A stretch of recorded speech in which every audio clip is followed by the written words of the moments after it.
Hello and welcome. We're going to look at some foundation core exercises for runners today.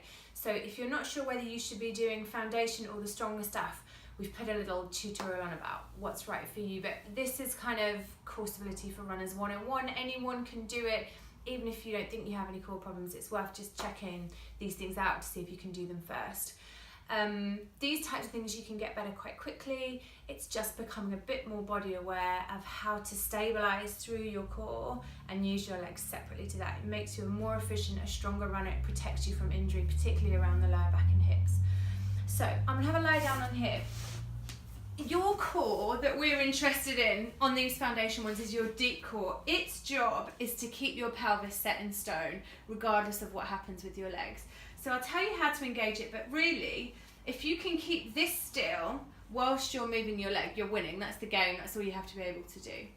So to think about engaging your core, you can think about it as a gentle pelvic floor contraction, drawing it from underneath, or you can think about this hip bone and this hip bone, almost trying to draw the two hip bones together slightly. So what you should feel is kind of a tension below your belly button down into the front of your pelvis, basically.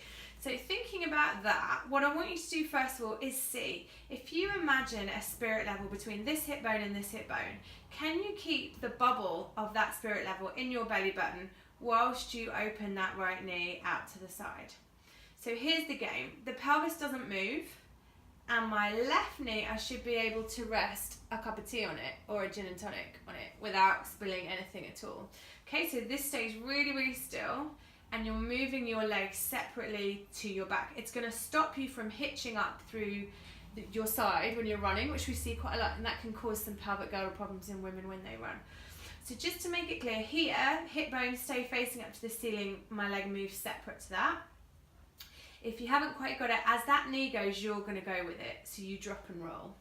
Your core, your foundation core, is what stops that happening, basically. So that's the one we're interested in. And obviously you can do both sides, don't be surprised, you'll have one side that's maybe better than the other, that's totally normal. If you're struggling, try pushing the heel of the still leg into the ground a little bit more, because that wakes up your stabilizing glute on the opposite leg, and that can really help too. Also something that's really crucial for running. So in that exercise, I haven't taken my leg off the floor, so you're not having to control the weight of the leg as well. So that's kind of level one, if you like. Level two is to see, now can I bring one leg up to 90 degrees again with my pelvis set in stone. And for running, ideally what you're going to want to do is switch right to left, left to right. So my awareness is, am I keeping that spirit level still, and am I keeping the gap in my lower back exactly the same regardless of what my legs do? So it's a secret here what my legs are doing down here. So this one floats up, nothing changes through my pelvis.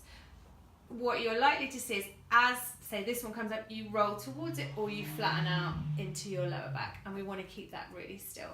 If it's too challenging and you just keep rocking and rolling, put books under your feet so that you make the level, like the lever shorter, so you can come up from the book. The goal is to be able to get about 10-15 reps on each side without creating any movement or change through here. So just start practicing those two little ones to start off with. If you can get good right, left on that second exercise, it's a really good basis moving forward to the harder core stability exercises for running. See how you go.